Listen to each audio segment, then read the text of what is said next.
kasabihan daw na hindi mo lubusang makikilalang isang tao hanggat hindi mo siya nakakasama sa iisang bubong. Gaya ng naging sitwasyon ni Lucy na isang caregiver sa Taiwan. Umibig at nagtiwala siya sa isang lalaking may lihim pala na gawain. At nang mabunyag niya ito, tila huli na ang lahat para sa kanya. Hey, Ted. Halos 3 taon nang mag-live-in partner sina Ted at Lucy. I need to go now. Malayo sila sa kani-kanilang mga pamilya. Hey, Ted. Kaya naman naging sandala na nila at Did you hear katuwang me? ang isa't isa. Hey, did you hear me? There's food on the table. I have to go now, okay?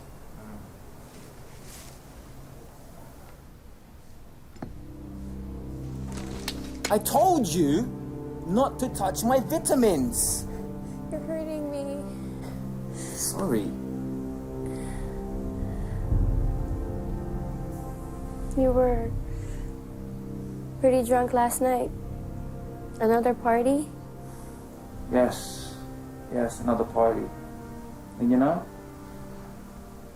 I wish you were there, but you know, you Filipinas, you're so conservative. You know? No, we're not. We just don't have time. You know, with work. Yeah. Whatever.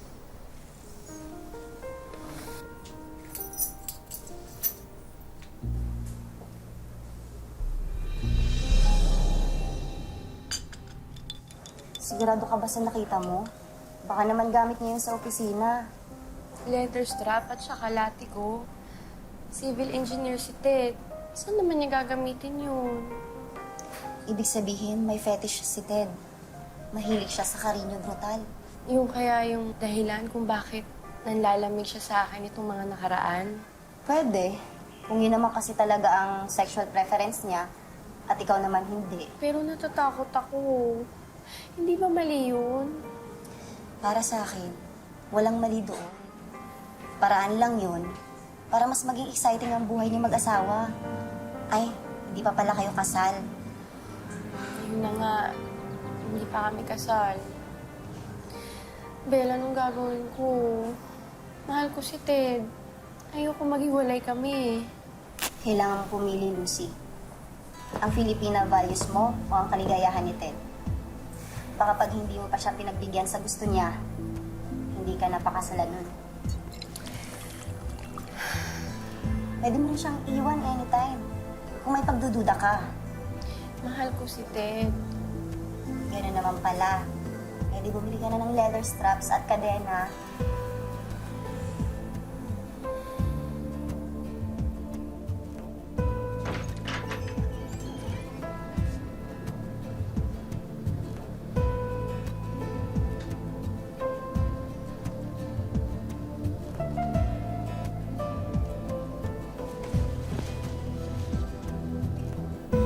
I don't know if I can do this. I'm scared.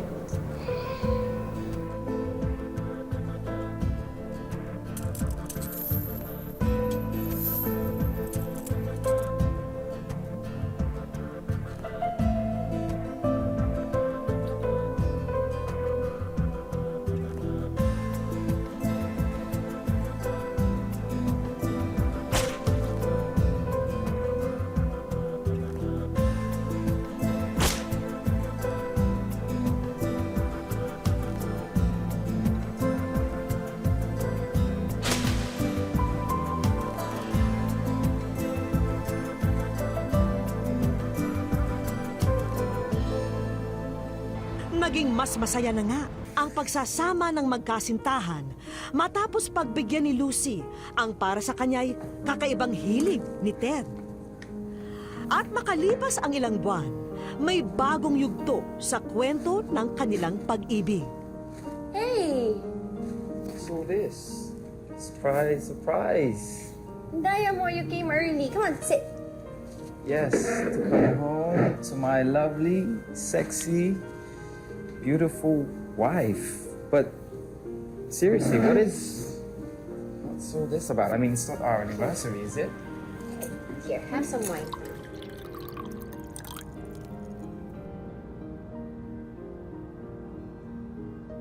I have a surprise for you. Ready? We're gonna be parents. Say what? I'm pregnant. You're gonna be a dad.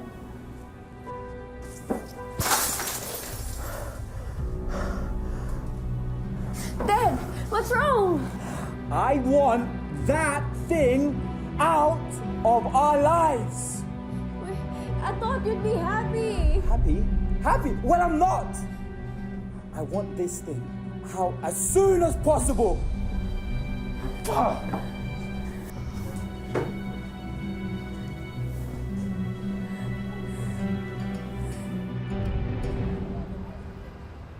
Come on. Come on. Come on. Listen, I have a friend in here, okay? A doctor friend who's gonna help us get what we want. No, I won't do it. Why? What is it? Is it your Filipino values again? Listen, that thing is better off dead than alive. Now, let's go! This child is yours. It's ours. How can you say that? Easy. Easy. Just take my word for it and let's go! You're hurting me. No, no. Listen to me. Listen to me. Me and you, we have a good thing going, okay? And this child is gonna screw everything up. Now, let's go. Okay? No, I You won't have to do it. come No. with me. Come on. Get off me. Come on.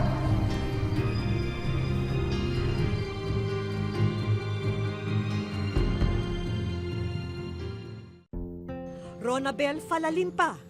Umalis daw ng Iloilo ang pamilya ni Ronabel para dalawin ang mga kamag-anak sa Maynila. Ngunit 3 araw pa lamang sa lungsod, si Ronabel biglang nawala. Huli siyang nakita sa kanto ng Roosevelt Avenue at Pat Senador sa Quezon City noong September 22, 2015.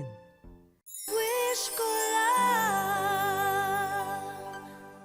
Nang magbuntis si Lucy, nag-iba agad ang timpla ng kanyang kasintahan.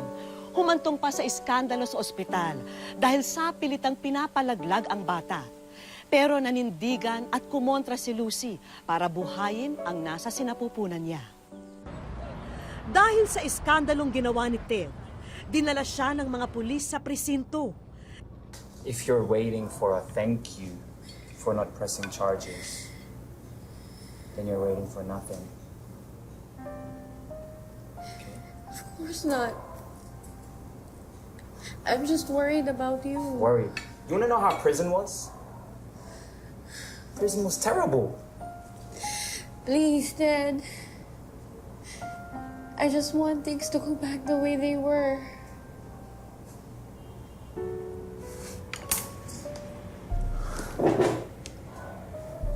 Okay. If you want things to go back to the way they were, then don't have that kid, okay?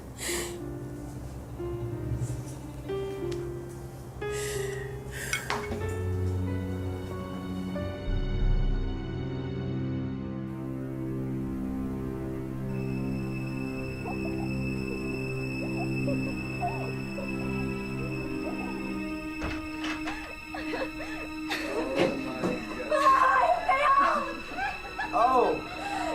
Oh, hey! Get out of here! Well, if it's not my pregnant girl, come and join. We're having fun. And anyway, we've never done it with a baby bump before, have we? Stop! Bastos! Get out! Get out of my house! Correction. Last time I looked, this is my house. My house. And these are my guests. You see, this is exactly why I didn't want you to get pregnant. Everything was going so well until you put a cap on it and decided to have this thing. This thing. So, if anyone, has to leave, has...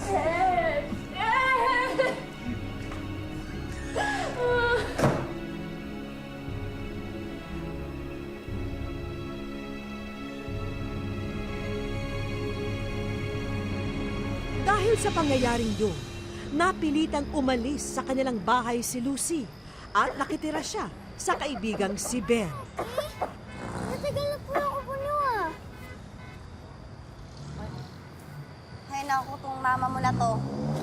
laging nagtitipid. Ni ayaw magpatingin sa doktor.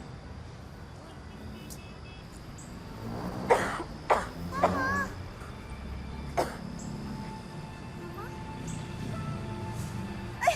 Lucy! Lucy! Lucy! Miss ko ba? Dito ba? Help! Yumia! Help! Lucy! Yumia! Yumia! Help! Jack! Please help us!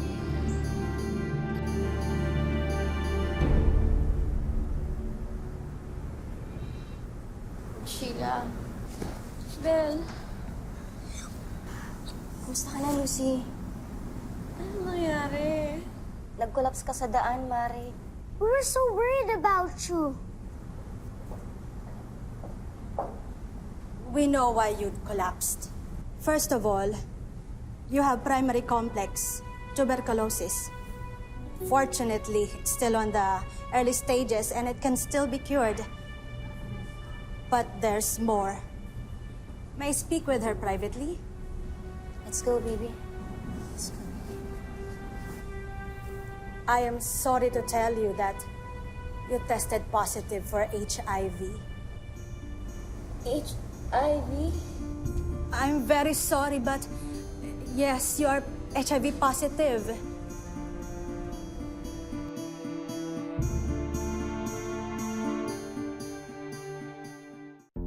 Catalina Antonia Javier. Sa Makati City naman, huling namataan si Catalina noong September 11, 2015. Kapansin-pansin din ang kanyang kondisyon sa balat na namumuti ang ilang bahagi nito.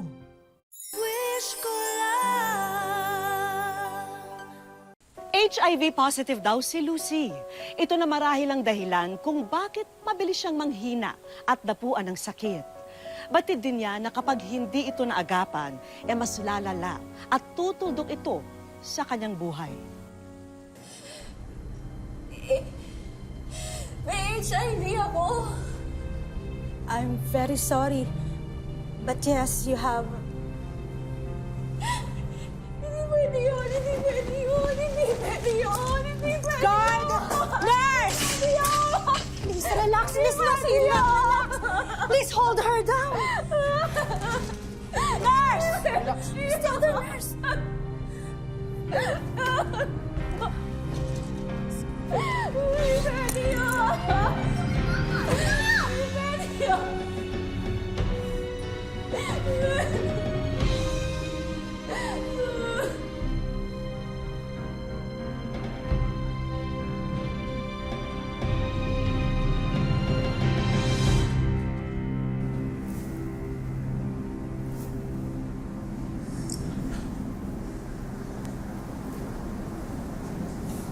Mama?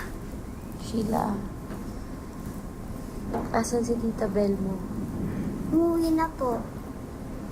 Umuwi? Umuwi. Doktora, I'm sorry. No, it's okay. I understand your reaction.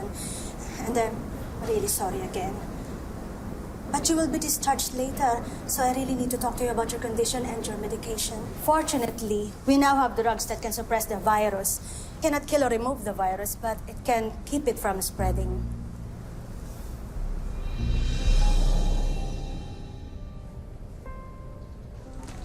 I told you not to touch my vitamins. Itong gamot na to, ito yung gamot ni Ted. Ang hayop na yun, siya may gawa nito sa akin eh. Alam na niyang may sakit siya. Pero, Mama! You do not get the HIV from kissing or hugging, only through infected needles and, you know. but I would still like to have her checked, please. Yes, of course. You may have the test results within the day. Anak, sama ka muna kay doktora, ha? Ah, Opo. test lang kita, okay? Come on.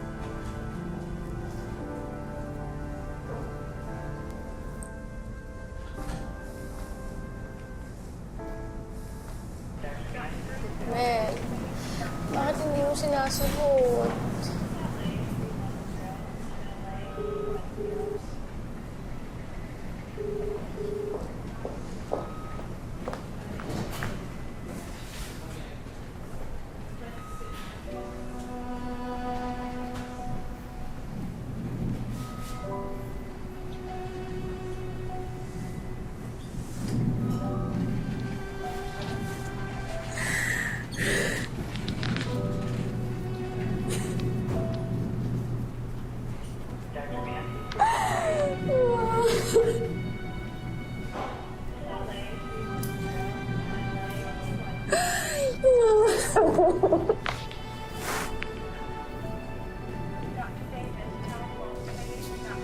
Mama, what's wrong? Mama, what's wrong?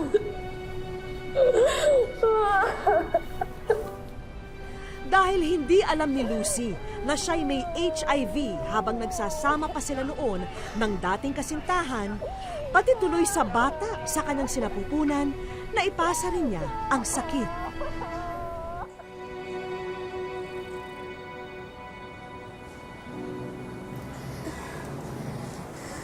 Lucy, sorry.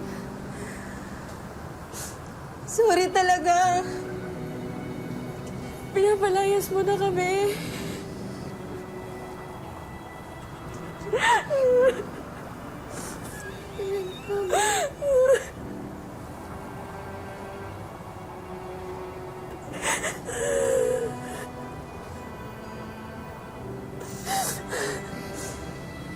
Lucy, please. Ayoko sanang gawin to. Pero may pamilya din ako. Lucy, patawarin mo ako.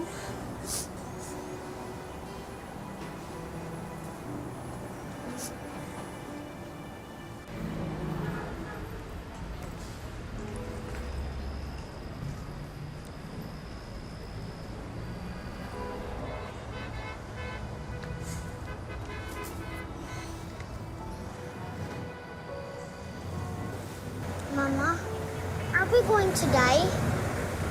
Mamamatay na po ba tayo? No. No, we're not going to die. Hindi pa tayo mamamatay. Hindi ko papayagan mangyari yun. Hindi pa tayo susuko, anak. Alam mo kung bakit? Dahil sa'yo. Dahil mahal na mahal kita. At hindi ako papayag na may mangyaring masama sa'yo. I love you too, Mama. Sorry, anak, ha. Nanghina ang loob ni Mama, eh. Masyado niya kasing inisip ang bigat ng mga problema. Pero okay na ako ngayon. Alam ko kasing nandiyan ka lagi sa tabi ko. At hindi ako pwedeng manghina ng loob. Kasi kailangan mo pa ako.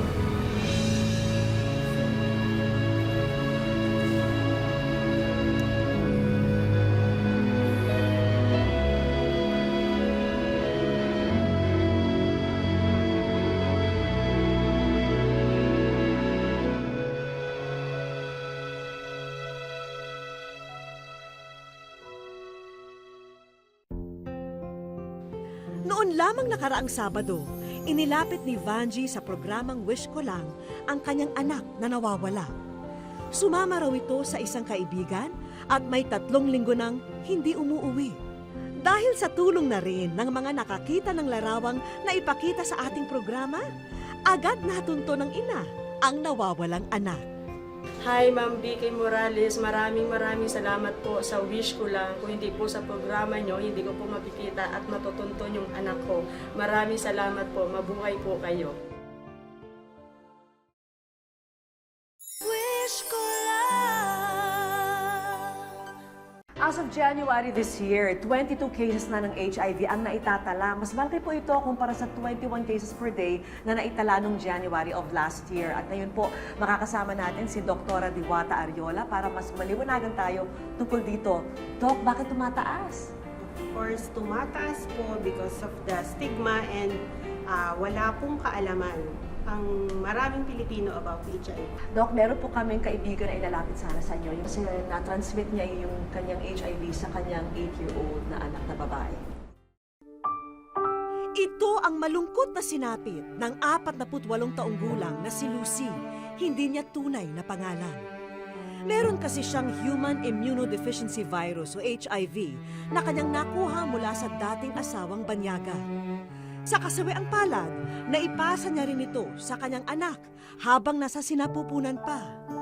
Itinago namin ang bata sa pangalang Sheila. Oo, inamin niya. Kaya gusto niya dati palaglag yung bata. Kasi may rason siya. Pero sabi ko sa kanya, bigyan mo ako ng rason bakit gusto niya palaglag yung bata. Hindi niya sinasabi. Basta kawawa daw ako. Yung pala, may point siya na yung pala na yung may sakit. Kasi alam niya, mayroon na ako. Hindi niya sinasabi. Hindi ba siya naging honest sa akin? Hindi niya sinabi lahat. Ito na to, wala akong magagawa eh. Wala na dapat sisihin dahil nangyari na eh. Hindi na dapat ibalik. Sa tanang buhay niya, hindi umano naisip ni Lucy na ganito ang magiging kahihinatnan niya at ng kanyang anak. Gayunpamay, tuloy ang buhay para kay Lucy. Kung kailangan maging malakas ako dahil sa anak ko, kasi kung hindi ako maging malakas, paano na yung anak ko? Saan siya pupunta? Yung mama ko matanda na. At upang makilala na rin ni Doc ang aming matapang na kaibigan, inalalayan na ng aming staff si Lucy kasama ang kanyang ina at anak. Marcy! Hello! Naku! Good afternoon! Halika! Naku! Sige.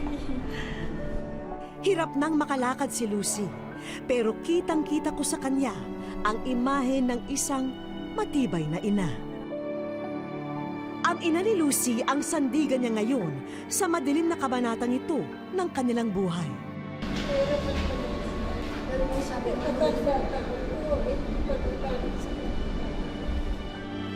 Maaari naman daw mamuhay ng normal ang mga gaya ng mag-inang Lucy at Sheila. May gamot para po tulungan po ulit kayong makabalik sa normal yung buhay. Lalakas po ulit kayo pero wala pong lunas. Ang mangyayari po ay susundin nyo lang po lahat yung payo ng doktor, ay inumin po yung gamot araw-araw at magkakaroon po tayo ng tinatawag natin na healthy living. Mula po sa wish ko na gusto po namin magpasalamat sa inyo at na-share niyo yung story niyo sa amin. Sana marami ang naitulong ito para sa mga hindi nakakaunawa dito sa HIV. Hangad naming mapasaya at maging mas komportable ang buhay ni na Lucy at ng kanyang anak. Una na sa listahan ay ang brand new television na ito. Ngayon lang daw muling napasaya ang batang si Sheila sa mga natanggap na mga regalo. Pag pinagsasara siya ng TV, minsan inaaway po siya ng mga may-ari ng doon TV. Pinapauwi. Opo, tatuwa nga po siya eh. Siyempre, ang unang palabas sa TV ay ang pagbati ng mga kaibigan ni Lucy sa NGO na kanyang sinalihan. Hang on, kaya mo yan. Nandito kami sa iyong tabi para ikaw ay suportahan. Sinubukan naming imbitahan ang mga kaibigan niya pero nasa isang misyon daw sila at nasa Tacloban. Father Tito, thank you po. Ryan, thank you.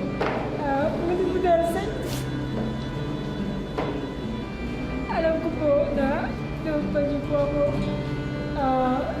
gusto tulungan. Maraming thank you po. Papi, pangalawang pamilya ko kayo. Maraming salamat po sa mga tulong.